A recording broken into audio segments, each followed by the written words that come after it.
नमस्कार साथीहरु, फेरि पनि स्वागत तपाईहरुलाई मेरो अर्को नयाँ भिडियोमा। र आजको यस भिडियोमा तपाईहरुले कोरियन एक्जाम पास गरिसकेपछि तपाईहरुले एउटा EPS ID बनाउनु भएको हुन्छ र त्यो EPS ID को पासवर्डै तपाईलाई थाहा छैन भने चाहिँ तपाईहरुले आगामी दिनहरुमा हुने प्रोसेसको बारेमा तपाईहरु चाहिँ अनभिज्ञ हुनुहुन्छ। त्यसैले तपाईहरुले चाहिँ त्यसको आईडी र पासवर्ड चाहिँ एकदमै तपाईहरुलाई जान्न जरुरी रहेको छ र त्यो चाहिँ कदापि पनि तपाईले कहिले पनि बिर्सिन हुँदैन। र तपाईहरुले अब बिर्सिहाल्नु भयो त्यो पासवर्ड नै तपाईहरुले बिर्सिनु भयो भने त्यसलाई हामीले कसरी रिकभर गर्न सकिन्छ आजको यस भिडियोमा तपाईहरुलाई सिकाउने छु। तपाईहरुले पनि आफ्नो EPS ID को पासवर्ड बिर्सेर चिन्तित हुनुहुन्छ भने यो भिडियो तपाईहरुले अन्तिमसम्म हेर्नु होला।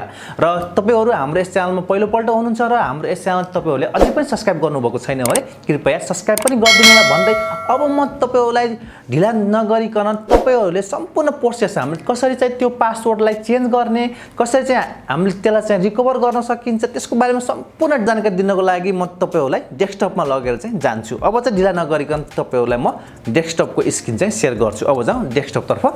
डेस्कटपमा आइसकेपछि तपाईहरुले एउटा कुनै पनि ब्राउजर ओपन गर्न सक्नुहुन्छ। जस्तै मैले यहाँ क्रोम ब्राउजर ओपन गरेको छु र क्रोम ब्राउजर ओपन गरिसकेपछि तपाईहरुले यहाँ टाइप गर्नुपर्ने हुन्छ www.eps.go.kr चाहिँ तपाईहरुले टाइप गर्नुपर्ने हुन्छ र तपाईहरुले त्यो टाइप गरिसकेपछि यहाँ चाहिँ यस्तो इन्टरफेस खुल्यो र अब म तपाईहरुले जस्तै अब यो आईडी चाहिँ तपाईहरुलाई थाहा छ तर त्यसको चाहिँ पासवर्ड चाहिँ तपाईलाई थाहा छैन। अब यो पासवर्ड चाहिँ कसरी थाहा पाउने त? त्यसको लागि चाहिँ म यसलाई अलि तपाईहरुलाई बुझ्नको लागि भने म हल्का यसलाई जुम गर्छु र जुम गरिसकेपछि यहाँ तपाईहरुले जस्तै यहाँ आईडी देख्नुभयो र यसको पासवर्ड चाहिँ तपाईलाई थाहा छैन, तपाईहरुले बिर्सिनु भएको छ। अब हामीले कसरी चाहिँ त्यो पासवर्डलाई चाहिँ हामीले पत्ता लगाउन सक्छौं? त्यसको लागि तपाईहरुले यहाँ देखिराख्नु भएको छ फाइन्ड आईडी वा फाइन्ड तपाईको पासवर्ड भनेको छ र हामीले आज चाहिँ तपाईहरुलाई मैले कसरी हामीले त्यसको पासवर्ड चाहिँ पत्ता लगाउने, कसरी फाइन्ड गर्ने त्यो चाहिँ सिकाउनलाई। त्यसको लागि तपाईले यसमा क्लिक गर्नुहोस्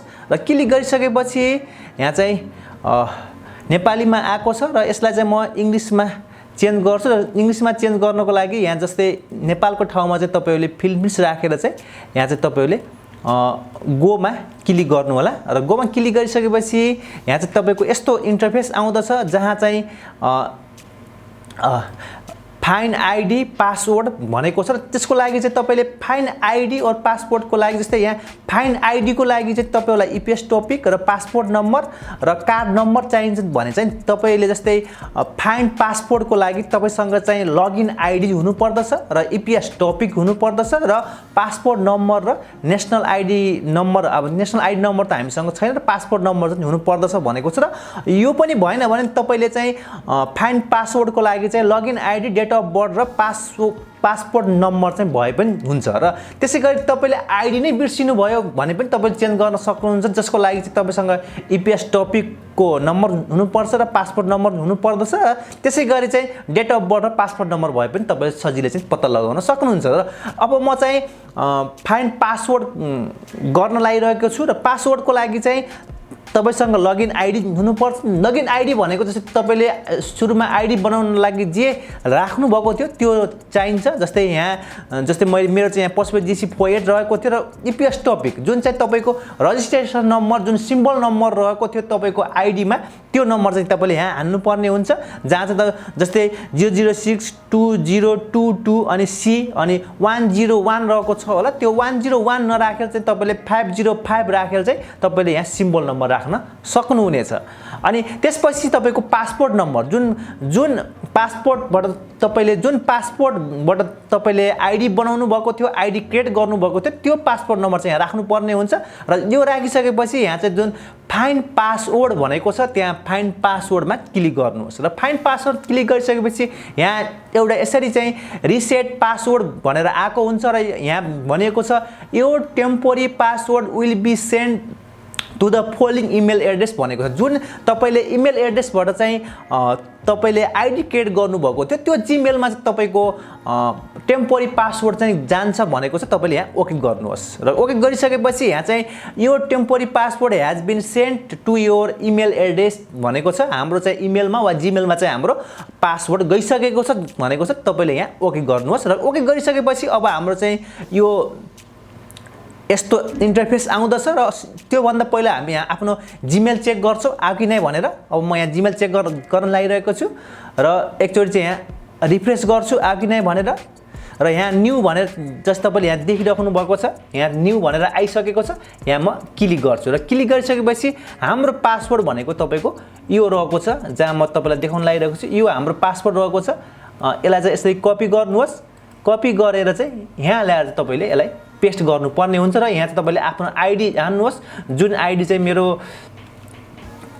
यो चाहिँ मेरो आइडी रहेको थियो र पासवर्ड जुन मैले अघि नै मेरो जीमेलमा आयो त्यही पासवर्ड चाहिँ मैले यहाँ हान्छु। यसलाई म पेस्ट गरेर पेस्ट गरिसकेपछि अब म यसलाई लगइन गर्छु र लगइन गरिसकेपछि अहिले मेरो जुन मैले जीमेलमा प्राप्त गरेको थिएँ जुन नयाँ चाहिँ मैले आइडी जुन मैले नयाँ पासवर्ड चेन्ज गरेको थियो त्यो पासवर्डबाट मेरो आइडी चाहिँ ओपन भइसकेको छ। म यसलाई चाहिँ अपडेट गर्छु र एकचोटि चाहिँ यसलाई चाहिँ म हल्का सानो बनाउँछु र यति भइसकेपछि अब हामीले एकचोटि चाहिँ हामीले जस्तै अध्यागमनको बारेमा हेरौँ र यहाँ चाहिँ ल्याङ्ग्वेज म चेन्ज गर्छु सजिलोको लागि चाहिँ फिलिपिन। त्यसपछि गोमा जान्छु र गोमा गइसकेपछि तपाईँले यहाँ भ्यू स्कोर पनि हेर्न सक्नुहुन्छ के कति आयो भने त्यसको बारेमा चाहिँ तपाईँले हेर्न सक्नुहुनेछ र यहाँ चेक रिजल्ट पनि हेर्न सक्नुहुनेछ। तपाईको स्कोरको बारेमा पनि यस सम्बन्धी मैले भिडियो चाहिँ अलरेडी बनाइसकेको छु र त्यसपछि जुन हामीले चेन्ज गरेको जुन पासवर्ड हुन्छ त्यो पासवर्ड चाहिँ अलि नबुझिने किसिमको अलि अङ्कमा अनि अल्फाबेटिकमा आएको हुन्छ। त्यसलाई चाहिँ सजिलो किसिमले चेन्ज गर्न चाहनुहुन्छ भने त्यो आइडिया पनि तपाईहरुलाई म सिकाउँछु शेयर गर्छु। त्यसको लागि तपाईहरु यस्तै तल जानुहोस् र तल गइसकेपछि यहाँ change password and delete ID भनेको छ। यसमा चाहिँ तपाईहरुले क्लिक गर्नुहोस् र यसमा क्लिक गरिसकेपछि यहाँ चाहिँ करेन्ट पासवर्ड राख्नुपर्ने हुन्छ अनि न्यू पासवर्ड र कन्फर्म न्यू पासवर्ड भनेको छ।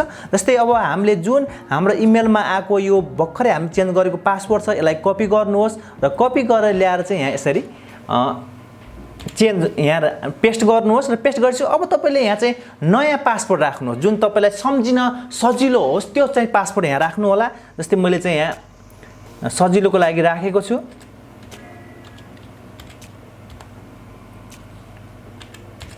र त्यही पासवर्ड फेरि यहाँ तपाईले राख्नु होला टाइप गर्नु होला र त्यो राखिसकेपछि यहाँ चाहिँ अब कन्फर्म भन्ने अप्सन रहेको छ त्यो कन्फर्ममा क्लिक गर्नुहोस्। Are you sure you want to change your password भनेको छ ओकेमा क्लिक गर्नु होला र ओकेमा क्लिक गरिसकेपछि तपाईको चाहिँ पासवर्ड चाहिँ अलरेडी चेन्ज भएको हुन्छ। यसरी तपाईहरुले आफ्नो जुन बिर्सिनु भएको थियो तपाईले पासवर्ड त्यसलाई चाहिँ सजिलै चाहिँ तपाईहरुले चेन्ज गर्न सक्नुहुनेछ। आजको यो सामग्री तपाईहरुलाई कस्तो लाग्यो र आगामी दिनहरुमा यस्तै नयाँ सामग्रीको लागि हाम्रो यस च्यानललाई तपाईहरुले अझै पनि सब्स्क्राइब गर्नुभएको छैन भने कृपया सब्स्क्राइब पनि गरिदिनु होला भन्दै छिट्टै नयाँ भिडियोमा भेट्ने बाचा सहित आजलाई बिदा चाहन्छु। होस् त नमस्कार, तपाईको दिन शुभ रहोस्। जय नेपाल।